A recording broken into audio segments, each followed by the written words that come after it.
नमस्कार मित्रांनो, ठरलं तर मग या मालिकेच्या आजच्या भागामध्ये मी तुम्हा सर्वांचे अगदी मनपूर्वक स्वागत करते.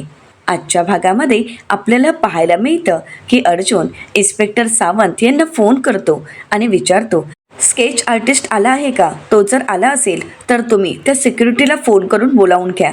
तर आता इन्स्पेक्टर सावंत म्हणतात की स्केच आर्टिस्ट कधीही येईल हो, परंतु सिक्युरिटी गार्डचं काय? तो अजूनही आलेला नाही. खरं तर आम्ही त्याच्या घरीही जाऊन आलो, पण तो घरीसुद्धा पोचलेला नाही.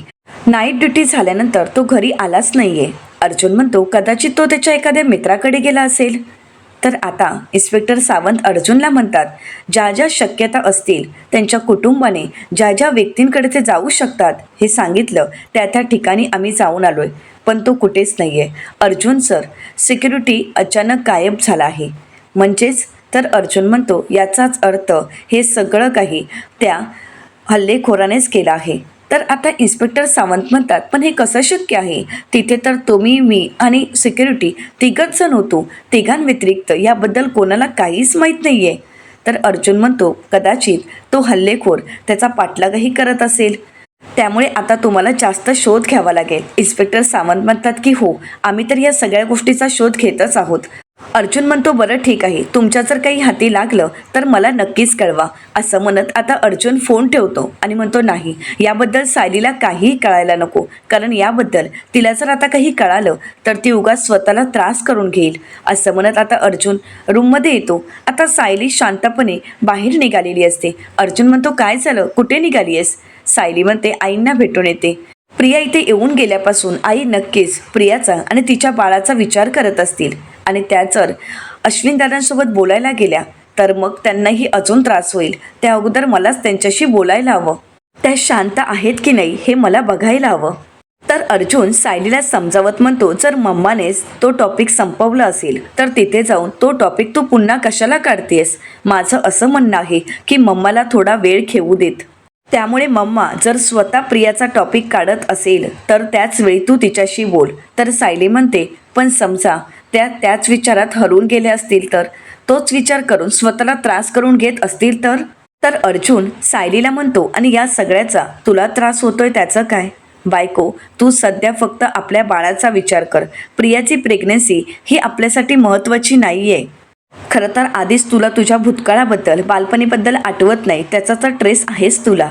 तर आता सायली त्या गोष्टीचा विचार करते आणि म्हणू लागते की मला एक कळत नाही आहे की मला माझ्या बालपणीचं आठवत का नाही आहे.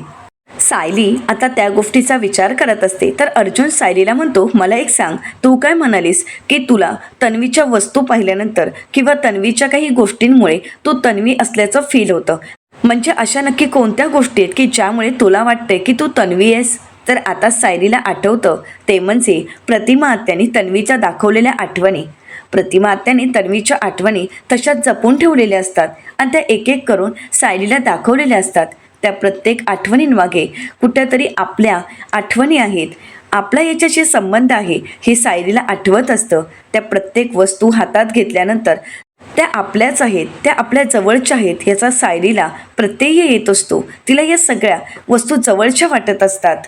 आता सायली अर्जुनला म्हणते, खरं तर तिची प्रत्येक वस्तू, प्रत्येक गोष्ट आणि प्रत्येक वेळी तिचा फोटो समोर आला. तिचा फोटो पाहिल्यानंतर मला काहीतरी जाणवायचं, त्यात आपलेपणा वाटायचा.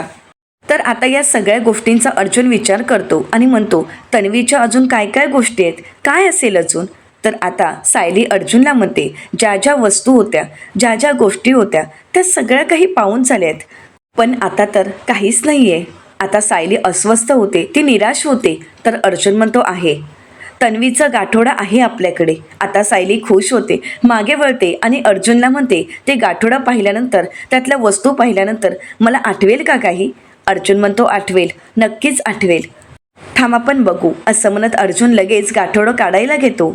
तर दुसरीकडे आपल्याला पाहायला मिळतं अश्विन मात्र अस्वस्थ असतो. प्रियाचं वागणं, प्रियाची प्रेग्नेन्सी या सगळ्यामुळे अश्विनच्या चेहऱ्यावरचं हसू गायब झालेलं असतं. तर कल्पनाताई अश्विनच्या रूममध्ये येतात आणि अश्विनकडे पाहतात तर अश्विन शांत बसून असतो. अश्विनला प्रियाचं बोलणं सतत आठवत असतं. प्रिया अश्विनला म्हणालेली असते, अश्विन प्लीज असं बोलू नकोस रे, हे बाळ तुझंच आहे. अश्विन, अरे या सोनोग्राफीमधला फोटो बघ ना, हे बघ, हे आपलं बाळ आहे. या सगळ्या गोष्टी, सगळ्या आठवणी अश्विनला सतावत असतात. कल्पनाताई अश्विनला नाश्ता घेऊन येतात आणि अश्विनला म्हणतात, अश्विन बाळा, हे घे, पोहे खाऊन घे. अश्विन म्हणतो, नाही, मला नको आहे, मला भूक नाही आहे. कल्पनाताई म्हणतात, अश्विन, प्रत्येक वेळी तुझी मनमानी नाही चालणार बाळा, तुला खाऊन घ्यावंच लागेल. असं म्हणत कल्पनाताई स्वतःच्या हातानेच आता अश्विनला पोहे बनवत असतात. पण अश्विन मात्र त्याच गोष्टीचा विचार करत असतो. कल्पनाताई म्हणतात, अश्विन, तुला असं नाही वाटत का रे, कदाचित ते बाळ तुझंही असू शकतं, पण तरीसुद्धा तू एवढा मोठा कठोर निर्णय कसा काय घेतलायस? तर अश्विन कल्पनाताईंकडे पाहतो आणि म्हणतो, नाही मम्मा, मला 100% खात्री आहे की ते बाळ माझं नाही. खरं सांगायचं तर हे प्रियाचं सगळं काही नाटक आहे. हे सगळं काही ती मुद्दामून करते. तिला पुन्हा एकदा माझ्या आयुष्यात यायचं आहे. पण खरं तर मम्मा, आपण तिच्यापासून लांब राहू तितकंच चांगलं. जितके आपण तिच्यापासून लांब राहू तितकेच आनंदात आणि सुखात राहू. कल्पनाताई म्हणतात, मला तर काय खरं काय खोटं काहीच कळत नाही आहे रे. तर आता अश्विन कल्पनाताईंना समजावत म्हणतो, मम्मा गं, यात न समजण्यासारखं काय आहे? दादा वहिनीने सगळे पुरावे आपल्या समोर ठेवले होते. त्या अधिराजने आपल्याला स्वतःहून सांगितलं आहे की प्रिया त्याच्याशी कशी वागत होती आणि रात्रभर ती त्याच्यासोबत लोणावळ्यालाही होती. मग कसा विश्वास ठेवणार आहेस का तू तिच्यावर? आणि काय गॅरंटी आहे की प्रियाने अजून अशाच पुरुषांना जाळ्यात ओढलं नसेल? तिने माझ्यासोबत काय केलं हे आपण अनुभवलं आहे, आपण प्रत्यक्षात पाहिलं आहे. मम्मा गं, माझा पण तिने वापरच करून घेतला ना. कल्पनाताई म्हणतात, कळतंय, सगळं काही कळतंय, पण बाळा, या सगळ्याचा तू स्वतःला त्रास करून नको घेऊस. कल्पनाताई अश्विनला म्हणतात, अश्विन, अरे तुझ्यात आणि अस्मितात किती फरक आहे रे. अस्मिताच्या आयुष्यात आलेलं वादळ अस्मिताने झेललं आणि त्या सगळ्यातून ती बाहेर पडली आहे आणि आता हसत तिने पुढचं आयुष्य आनंदात घालवायचं स्वीकारलं. पण अश्विन, तुझं काय रे? तू मात्र त्याच विचारात हरवून गेलायस रे. सतत त्याच गोष्टीमध्ये तो गुंतत चाललायस. अश्विन म्हणतो, नाही मम्मा, मी सुद्धा या सगळ्यातून बाहेर पडायचा विचार करतोय, प्रयत्न करतोय. पण प्रिया पुन्हा पुन्हा मला त्रास देण्याचाच प्रयत्न करते. पुन्हा पुन्हा मला त्रास कसा होईल यासाठीच ती काही ना काही प्लॅन करते. पण आता मम्मा, बस झालं. मी बाळाचा विचार माझ्या डोक्यातून काढून टाकणार आहे आणि तू सुद्धा तेच करायचं आहे. तू सुद्धा तुझ्या डोक्यातून बाळाचा विचार कायमचा काढून टाक मम्मा. कल्पनाताई म्हणतात, अश्विन, तू जे बोलतोयस ना तसंच होईल, पण त्या प्रियाची ही गोष्ट तू आमच्यापासून लपवायला नको होतीस अश्विन. तर अश्विन कल्पनाताईंचा हात हातात घेतो आणि म्हणतो, मम्मा, आज तुला जो त्रास होतोय ना, किंवा घरच्या सगळ्यांना जो त्रास होतोय, तो त्रास होऊ नये म्हणूनच मी त्यावेळी कोणाला काहीच सांगितलं नाही आणि कोणाला न सांगण्याचाच मी निर्णय घेतला, फक्त तुम्हा सगळ्यांचा विचार करून.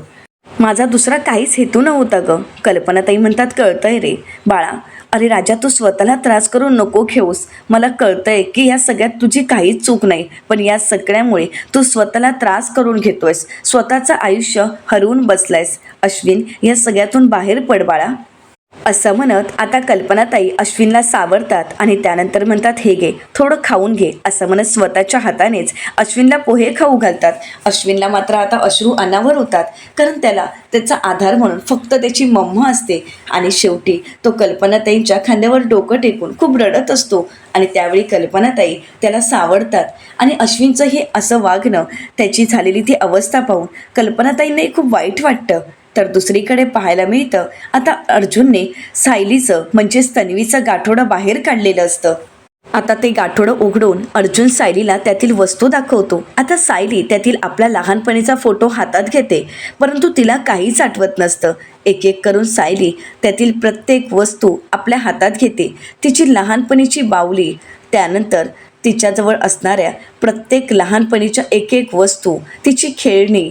एवढंच काय, तर तिचा लहानपणीचा मधुभाऊंना सापडल्यावर तिने घातलेला पहिला ड्रेस, तो फ्रॉक ती आपल्या जवळ घेते. आणि तो ड्रेस जवळ घेताच तिला कुठेतरी तो आपला वाटत असतो. त्यामध्ये मायेची ऊब तिला जाणवत असते, पण तिला मात्र तिचा भूतकाळ आठवत नसतो. तिचं सुभेदारांच्या घरून जात असताना तिच्या हातात असणारं ते खेळणं, तेही आजपर्यंत मधुभाऊंनी जपून ठेवलेलं असतं. खरं तर सायली म्हणजेच तन्वी अर्जुनचा बड्डे झाल्यानंतर तिथून बाहेर पडत असते आणि त्यावेळी अर्जुनने तिला विचारलेलं असतं, तुला माझी ही टॉय पाहिजे? त्यावेळी तन्वीने होकार दिलेला असतो आणि अर्जुनने आपली टॉय तन्वीला दिलेली असते. आणि ती टॉय घेऊनच तन्वी आपल्या घरी जायला निघालेली असते आणि त्याच वेळी तिचा वाटेत अपघात झालेला असतो. आता ती टॉय पाहिल्यानंतर सायलीला काहीतरी गोष्टी जाणवत असतात, तिला त्या गोष्टी सतावत असतात, आठवत असतात. परंतु प्रत्यक्षात नक्की काय घडले हे सायलीला काहीच कळत नसतं. ती फक्त एकटक त्या टॉयकडे पाहत असते. तर इकडे अर्जुन विचार करत म्हणतो की आत्तापर्यंत तन्वीचं गाठोडं म्हणजेच ते प्रियाचं गाठोडं असं समजून नेहमी सायली ते गाठोडं पाहायची. त्यावेळी नेहमीच तिला चक्कर यायची, पण तिच्यासमोर 2 गाठोडी असायची. पण त्यावेळी तन्वीचं गाठोडं पाहिल्यानंतर तिला चक्कर यायची. ती का हे आता कळतंय, कारण तिच्यासमोर त्या आठवणी होत्या. मग आजही या सगळ्या आठवणी पाहिल्यानंतर तिला चक्कर तर येत नसेल ना, आताही तिला चक्कर येणार नाही ना. आता अर्जुन घाबरतो आणि सायलीला विचारतो, सायली तू ठीक आहेस ना, तुला त्रास तर होत नाहीये ना. तर सायली अर्जुनला म्हणते की त्रास एकाच गोष्टीचा होतो, या सगळ्या वस्तू माझ्या आहेत हे मला जाणवतंय, परंतु आठवत मात्र काहीच नाही. आता सायली अस्वस्थ होते, निराश होते. सायली अर्जुनला म्हणते की प्रत्येक वेळी प्रत्येक गोष्टीच्या बाबतीत हेच होतं, म्हणजे या गोष्टी तन्वीच्या म्हणजे माझ्या आहेत हे मला माहीत आहे. मला त्या पाहिल्यानंतर जाणवतंय की ह्या माझ्या आहेत, परंतु मला आठवत का नाही आहे. पण खरंच या सगळ्या गोष्टी मला सायलीकडून तन्वीकडे जाण्याचा मार्ग दाखवतच नाही आहेत. आता सायली त्या सगळ्या गोष्टी आठवण्याचा प्रयत्न करते, पण तिला काहीच आठवत नसतं. आता सायलीला काहीतरी आठवावं यासाठी अर्जुन विचार करू लागतो. तर दुसरीकडे पाहायला मिळतं आता राकेश नागराजला भेटण्यासाठी जेलमध्ये आलेला असतो. घडलेला प्रसंग सांगत राकेश म्हणू लागतो, अगोदर ते CCTV फुटेज फोडलं आणि त्यानंतर सायली अर्जुनच्या रूममध्ये घुसलो. काल तर ती सायली माझ्यातून मेलीच असती, तिचा जीवच गेला असता, पण त्याच वेळी त्या ठिकाणी अर्जुन आला. आता हे सगळं ऐकल्यानंतर नागराज राकेशच्या एक कानाखाली मारतो आणि म्हणू लागतो, तुला काही कळतंय का. राकेश म्हणतो, काय झालंय. तर नागराज राकेशला म्हणतो की अरे देव ज्यावेळी अक्कल वाटत होता त्यावेळी तू संपावर गेला होतास का. अरे तुला सायलीचा जीव घे असं मी कधी म्हणालो. तर राकेश नागराजला म्हणतो, अहो तुम्हीच तर सांगितलं होतं ना की सायली आणि अर्जुनची वाट लावायची आहे. नागराज म्हणतो, अरे वाट लावायची म्हणजे प्रत्येक वेळी जीव घ्यायलाच हवा का. अरे जीव घेणं म्हणजे वाट लावणं असं होतं का. अरे नशीब काल तू पकडला गेला नाहीस. काल जर तू पकडला गेला असतास ना तर तू माझीही वाट लावली असतीस. अरे असले नसते उद्योग करू नकोस. जर तू काल पकडला गेला असतास ना तर आज तू इथे असला असतास आणि माझ्यासोबत मग इथे गप्पा मारत बसला असतास. अरे तुला कळतंय का, तुझ्या अशा वागण्यामुळे तू कधीही पकडला जाऊ शकतोस. राकेश म्हणतो, पप्पा. तर नागराज म्हणतो, गप्प बस नाही तर अजून एक खाशील मूर्ख. असं म्हणत नागराज आता राकेशवर खूप चिडलेला असतो. राकेश नागराजला म्हणतो, आधीच तो अर्जुन मला धमकी देऊन गेलाय की तो मला फासावर लटकवेल आणि आता तू असे काही उद्योग केलेस ना तर त्याला हे कारण मिळेलच. बावळट, तुला एवढंही कळत नाही का. राकेश मी तुला आधीच सांगतोय, सायली अर्जुनला हलक्यात घेऊ नकोस. आता त्यांच्यासमोर जाऊन गोड गोड बोलत वावरतोयस त्यांच्यासमोर, परंतु एक गोष्ट लक्षात ठेव, ते सायली अर्जुन आहेत. कधी तुझा खेळ तुझ्यावरच उलटवतील ना हे तुलाही कळणार नाही. अरे तुझाच खरा चेहरा अख्ख्या जगासमोर आणतील आणि तुलाच अडकवतील. त्यामुळे त्यांच्याकडे दुर्लक्ष करू नकोस.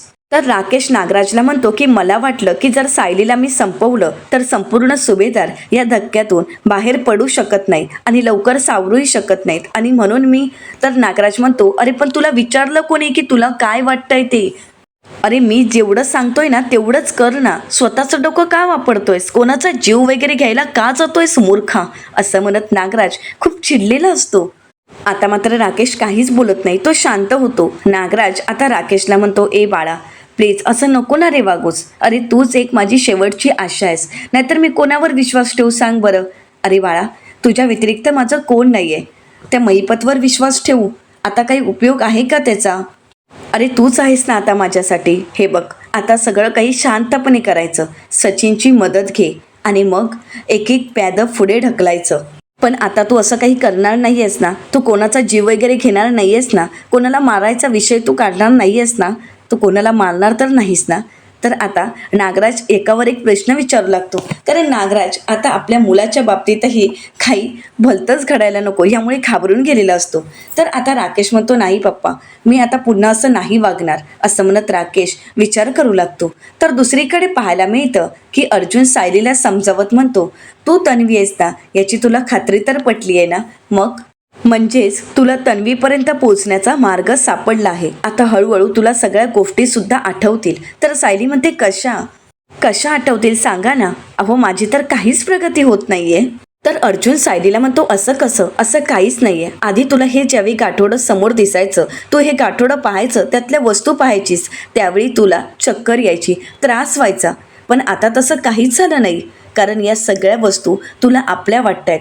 ह्या सगळ्या गोष्टींमध्ये तुला आपलेपणा जाणवतोय. ही प्रगतीच आहे ना. तर सायली म्हणते, याने काहीच साध्य होणार नाही. याने फक्त मी विचार करून करून थकून जाते, बाकी मात्र साध्य काहीच होत नाही. आता सायलीची खूप चिडचिड होत असते. सायली अर्जुनला म्हणते, माझ्यासारखी कमनशिबी मुलगी मीच आहे. मला सगळं जाणवतंय, आठवतंय, पण कळत मात्र काहीच नाहीये. कळत नाहीये की नक्की हे सगळं काही काय आहे. मी किती आठवण्याचा प्रयत्न करते, पण सगळ्या गोष्टी फक्त माझ्यासमोर आठवणी म्हणून आहेत. पण त्यातल्या सगळ्या सत्य परिस्थितींची जाणीव मात्र मला होतच नाहीये. बघा ना, आता माझे आई बाबा माझ्या समोर आहेत, तरीसुद्धा मी त्यांना आई बाबा अशी हाक मारू शकत नाहीये. आता सायली ते गाठोडं बंद करते आणि कपाटात नेऊन ठेवते. तर इकडे अर्जुन सायलीची ती अवस्था पाहून मनाशीच म्हणतो, तन्वी, मी तुला अशी हार मानून देणार नाही. मागच्या वेळी तुझ्यासमोर तुझे चुकीचे आईवडील आणून मी तुला त्रास दिला, त्यामुळे नकळत का होईना तू दुखावली गेलीस. पण आता तसं होणार नाही. आता मी ठरवलं आहे, तुझे खरे आई बाबा मी लवकरच तुला आणून देणार आहे. असं म्हणत अर्जुनने आता सायलीचं अस्तित्व पुन्हा मिळवून द्यायचं ठरवलेलं असतं. आता सायली त्याच गोष्टींचा विचार करत असते. तर अर्जुन म्हणतो, बायको जरा इथे ये. तर सायली म्हणते, काय झालं, मला थोडा वेळ एकटं राहू द्यात ना. तर अर्जुन म्हणतो, हो, परंतु आता मला तुला कोणासोबत तरी तुझी ओळख करून द्यायची आहे. अर्जुन असं बोलता सायली विचारते, कोणाशी. तर अर्जुन सायलीलाच आरशासमोर उभं करतो आणि सायलीला म्हणतो, सायली, मी तन्वी किल्लेदार. मला सायली आणि तन्वी ह्या दोघांमध्ये कित्येक गोष्टी या सारख्या वाटत असतात. दोघेही खूप गोड आहेत, खूप प्रेमळ आहेत, तितक्याच मस्तीखोर सुद्धा आहेत. सगळ्या सुभेदार आणि किल्लेदारांवर दोघेही खूप प्रेम करतात. म्हणून तर सगळ्यांच्या तोंडी फक्त एकच नाव, सायली. आधी तन्वी असायचं. त्यामुळे आता माझी सुद्धा खात्री पटली आहे, सायली हीच तन्वी आहे. आता अर्जुनच्या या शब्दांमुळे, त्याच्या बोलण्यामुळे सायलीचे डोळे पाणावलेले असतात. तिच्या डोळ्यात अश्रू असतात, कारण तिची ओळख तिला शोधायची असते. तर पुढे अर्जुन सायलीला म्हणतो, आता ॲडव्होकेट अर्जुन सुभेदार सायलीला तन्वीपर्यंत पोचवणारच. तुला माहिती आहे का सायली, आधी तन्वी आणि अर्जुन ह्यांची जोडी खूप फेमस असायची. म्हणजे सर्वच जण म्हणायचे की मैत्री असावी तर अशी. आणि अगदी तसंच आता अर्जुन सुभेदार आणि सायली सुभेदार यांची जोडी किती फेमस आहे हे तर आता सांगायलाच नको. सो आता अर्जुन सुभेदार आणि सायली सुभेदार दोघेही मिळून अर्जुन आणि तन्वीपर्यंत पोहोचणार आहेत. आता सायलीला विश्वास असतो. सायली विश्वासानेच अर्जुनला म्हणते, मला चांगलंच माहीत आहे, तुम्ही जर एखादी गोष्ट ठरवली ना तर ती करून दाखवणारच. तर अर्जुन सायलीला म्हणतो, ए आता रडायचं नाही या, कारण आता सायली रडली तर मग तन्वीसुद्धा रडेल, आणि माझी तन्वी रडलेली मला अजिबातच आवडत नाही. तर आता सायली अर्जुनला म्हणते, कसं सुचतं हो हे सगळं काही तुम्हाला. असं म्हणत सायली अर्जुनला मिठी मारते. अर्जुन सायलीला मायेने जवळ घेतो. तर आता अर्जुन सायलीला म्हणतो, मला नाही, माझ्या बायकोला सुचतं. आठवतंय काही दिवसांपूर्वी मला असं सगळ्या गोष्टींचा त्रास वाटत होता, मला त्रास होत होता, लो फील होत होतं. त्यावेळी तू सुद्धा मला असंच मोटिवेट केलं होतंस. खरंच थँक्यू सो मच. असं म्हणत आता अर्जुन सायलीला आधार देत असतो. तर दुसरीकडे पाहायला मिळतं, आता अधीरा महिपत शिकरे यांना भेटायला आलेली असते आणि तिचा आश्रमाबद्दलचा असणारा प्लॅन ती महिपत शिकरेंना सांगत असते. ती म्हणू लागते, बाबा इथे मोठा हॉल असेल जिथे तुम्ही तुमच्या भक्तांना उपदेश देऊ शकता, सर्व भक्तगण तुमचा आशीर्वाद घेऊ शकतात. असं म्हणत आता पुढचा प्लॅन ती सांगू लागते आणि म्हणते, या साईडला आश्रमाच्या गार्डन असेल, जो भक्तांसाठी वेटिंग एरिया असेल. तर महिपत शिकरे अधीराला म्हणतात, नाही नाही, तू जे केलंयस ते छानच केलंयस, पण मला यातलं काही कळत नाही. तू एक काम करतेस का, या सगळ्यात एक गोष्ट मात्र विसरू नकोस, म्हणजे आपल्या आश्रमात जे गरीब येतील, जे भुकेलेले असतील, त्यांना अन्नछत्र मात्र बांधायला अजिबात विसरू नकोस. कारण माझ्या भक्तांना आणि माझ्या गरीब जनतेला मला अन्नछत्र उभं करायचं आहे. माझी एवढीच इच्छा आहे की आपल्या आश्रमात आलेला भक्त हा गरीब असू देत किंवा कोणी असू देत, परंतु तो उपाशी पोटी आश्रमाबाहेर जाऊ नये. त्याला पोट भरूनच आश्रमातून पाठवायचं असं मला वाटतंय. त्यामुळे त्याच्यासाठी अन्नछत्र असावं.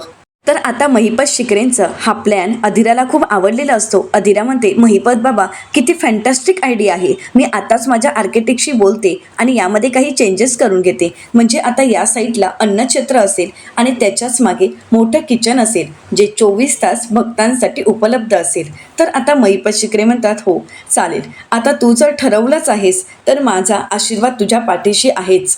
आता मला कशाचीच काळजी नाही असं म्हणत महिपत शिकरे म्हणतात, देवा या लेकराचं कल्याण कर, हिच्यावर तुझा कृपा आशीर्वाद असू देत. तर आता अधिरा महिपत शिकरेंना म्हणते, ठीक आहे, तुम्ही आता हा प्लॅन पाहिलाय ना, मग आता मी पुढच्या कामाला सुरुवात करते. तर महिपत शिकरे म्हणतात, काहीच हरकत नाही. तर त्यावेळी महिपत शिकरेंना आता फोन आलेला असतो. महिपत शिकरे म्हणतात, मी आलोच असं म्हणत ते तिथून निघून जातात. तर आता तिथे सचिन असतो. सचिन अधिराशी बोलण्यासाठी येतो आणि म्हणतो, अधिरा मॅम, तुमचा बहुगुणी बाबांवर खूप जास्त विश्वास आहे आणि आता तर महिपत बाबांवर एवढा विश्वास आहे की तुम्ही आता त्यांच्यासाठी आश्रम बांधायला निघालात. तर अधिरा म्हणते, 100% माझा महिपत बाबांवर पूर्ण विश्वास आहे. आता तर मी महिपत बाबांच्या शब्दाबाहेर नाही आहे. त्यांच्याशिवाय मी कुठलंच काम करणार नाही, कारण त्यांच्या आशीर्वादामुळेच तर आता माझा बिझनेस 100 पटीने वाढला आहे. मग एवढं जर सगळं त्यांच्या कृपेने होत असेल तर मी त्यांच्यासाठी थोडी काही मदत करू शकत नाही का? आणि म्हणूनच मी आश्रम बांधायचा निर्णय घेतला आहे. तर सचिन आता अधिराला म्हणतो, एवढं मोठं आश्रम बांधायला तुम्हाला 1 ते 2 कोटी खर्च नक्कीच येत असेल ना? तर अधिरा म्हणते की हो. तर सचिन अधिराला म्हणतो, मग ही तुमच्यासाठी छोटीशी मदत आहे का? तर अधिरा म्हणते की हो, कारण महिपत बाबांमुळे माझा जो फायदा झालाय ना, त्याच्या पुढे ही अमाऊंट काहीच नाहीये. कारण मला तर चांगलंच माहीत आहे, मी महिपत बाबांना जितकं देईन तितकं ते माझ्याकडे परत येईल. तर सचिन म्हणतो, इंटरेस्टिंग, पण मला एक सांगा की बाकीचे तुमच्यासारखे बिझनेसमॅन असतात ते सुद्धा असंच काहीतरी करतात का? तर आता अधिरा म्हणू लागते, प्रत्येकाचं श्रद्धास्थान हे वेगवेगळं असू शकतं आणि महिपत बाबांचा हात ज्याच्या पाठीशी आहे तो असाच विचार करेल. तर सचिन म्हणतो, ऑफकोर्स. तर त्यानंतर अधिरा म्हणते, मी आलेच, येते मी असं म्हणत अधिरा तिथून निघून जाते. तर आता इथे सचिन विचार करत म्हणतो की महिपत शिकरेंचा महिपत बाबा झालाय, या सगळ्याचा मलाच फायदा करून घ्यायला हवा. ही मूर्ख माणसं ज्याच्याकडे श्रद्धास्थान म्हणून बघतायत त्याच्याचकडे मी जर बिझनेस म्हणून बघितलं तर मग कमाईच कमाई असं म्हणत आता सचिन या सगळ्याचा फायदा घ्यायचा ठरवतो. तर दुसरीकडे सुभेदारांच्या घरी आपल्याला पाहायला मिळतं की अर्जुन एक एक गोष्टी बोर्डवर लिहून काढतो आणि त्यामध्ये सगळ्यात पहिली गोष्ट असते DNA टेस्ट. तर अर्जुन सायलीला म्हणतो, DNA टेस्ट हे सगळ्यात आपल्यासाठी महत्त्वाचं आहे, कारण तुझं सॅम्पल आणि प्रियाने तन्वीचं म्हणून दिलेलं सॅम्पल या दोन्ही सॅम्पल आपल्याला आता मॅच करून पाहावे लागते. मी उद्याच डॉक्टर पगारे यांच्याकडे जातो आणि त्यांच्याकडे असणारं सॅम्पल घेऊन आणि तुझं सॅम्पल दोन्ही सॅम्पल मी आता चेक करून घेतो. सायली म्हणते, काही हरकत नाही, पण हो डॉक्टर पगारे यांना सांगून ठेवा की मागच्या वेळी ते जसे सतर्क होते तसेच आता सुद्धा सतर्कच राहा. कोणाला काहीही झालं तरी ते सॅम्पल बदलता येणार नाही याची काळजी घ्या. कोणतीही व्यक्ती त्या सॅम्पलपर्यंत पोहोचू नये याची काळजी घ्यायला हवी. तसंही प्रिया जेलमध्ये आहे त्यामुळे भीती नाहीये, पण तरी सुद्धा सतर्क राहायला हवंच. तर अर्जुन म्हणतो, डोंट वरी, तू काळजी करू नकोस, त्या सॅम्पलपर्यंत कोणीही पोचणार नाही याची काळजी मी नक्कीच घेईन आणि तेवढी सिक्युरिटी कडक असेलच. आता अर्जुन दुसरा पॉइंट लिहितो आणि म्हणतो, मग आहे रिक्रिएशन. म्हणजे डॉक्टरांनी आपल्याला सांगितलं आहे की प्रत्येक गोष्ट ही पुन्हा पुन्हा रिक्रिएट करावी. तेच आता आपण करून बघायचं आहे. तर सायली म्हणते, पण बऱ्याच गोष्टी करून झाल्या आहेत, पण ह्या गोष्टी करत असताना मला त्या गोष्टी समोर दिसत आहेत पण आठवत मात्र काहीच नाहीये, साध्य तर काहीच होत नाहीये. तर अर्जुन सायलीला म्हणतो, आपण करून तर बघूयात ना, म्हणजे ज्या गोष्टी मला आठवत आहेत त्या गोष्टी तरी आपण पुन्हा करून बघूयात. तर आता सायली अर्जुनला म्हणते, म्हणजे तुम्हाला तुमच्याबद्दल आणि तन्वीबद्दल अशा कोणत्या गोष्टी आठवत आहेत? आता अर्जुन त्या सगळ्या गोष्टींचा विचार करतो आणि म्हणतो, 1 मिनिट असं म्हणत अर्जुन बोर्डवर काहीतरी लिहत असतो. सायली पाहते तर तिला काहीच दिसत नाही. सायली म्हणते, अहो बाजूला तरी व्हा ना, तुम्ही काय लिहिताय हे मला तरी दिसू देत. अर्जुन म्हणतो, 1 मिनिट. आता अर्जुनने 3 पॉईंट लिहिलेले असतात. अर्जुन सायलीला म्हणतो, आता हे वाच. तर पहिला पॉईंट असतो आईस्क्रीम, दुसरा असतो लॉकेट आणि तिसरा असतो सेंटेड इरेझर. तर सायलीला आता अर्जुन विचारतो, काही आठवलं का तुला? तर सायली म्हणते काहीच नाही. अर्जुन म्हणतो काही हरकत नाही, आपण याच गोष्टी पुन्हा रिक्रिएट करूयात, म्हणजे नक्कीच तुला काहीतरी आठवेल. तर अर्जुन सायलीला म्हणतो, सगळ्यात आधी आपण आईस्क्रीम खाणं रिक्रिएट करू. आता सायली या सगळ्या गोष्टीचा विचार करू लागते, आठवण्याचा प्रयत्न करत असते. तर येणाऱ्या पुढील भागामध्ये आईस्क्रीमचा सीन रिक्रिएट केला जातो. आता अर्जुन हळूवारपणे फ्रीजमधला आईस्क्रीम खायला जातो. त्यावेळी सायलीला तन्वीचे लहानपणीचे शब्द आठवतात. आता अर्जुन फ्रीज उघडायला जाणार त्यावेळी सायली अर्जुनला म्हणते, अर्जुन अरे लवकर उघड ना फ्रीज. तर त्यानंतर आता अर्जुन सायलीकडे पाहतो, आईस्क्रीमचा डबा बाहेर घेतो. तर त्यावेळी अर्जुन सायलीला म्हणतो, बाऊल घे ना. तर त्यावेळी सायलीला तन्वीचे ते शब्द, तिचे लहानपणीचे शब्द आठवतात की बाऊल कशाला, आईस्क्रीम असंच खाण्यात मज्जा येईल, डब्यातूनच आईस्क्रीम खायचं त्यातच खरी मज्जा असते, असं म्हणत आता दोघंही एकत्रच आईस्क्रीम खायला बसतात. आता सायली आईस्क्रीम खाणार तर त्याच वेळी तिला समोर अर्जुन आणि तन्वी दिसतात. तर आता सायली अर्जुनला म्हणालेली असते, अर्जुन अरे हळू खा ना आईस्क्रीम, नाहीतर तूच संपवून टाकशील. तर आता सायली अर्जुनला तेच वाक्य बोलते आणि म्हणू लागते, अर्जुन अरे हळू खा ना आईस्क्रीम, नाहीतर तूच संपवून टाकशील. तर अर्जुन म्हणतो, आठवलंय तुला. आता अर्जुन खूप खुश होतो. आता असं एक एक करत सायलीला तिचा भूतकाळ पूर्ण आठवेल का हे पाहणं अतिशय रंजक ठरणार आहे. मित्रांनो, अशाच मालिकांचे नवनवीन अपडेट पाहण्यासाठी चॅनलला नक्कीच सबस्क्राईब करा.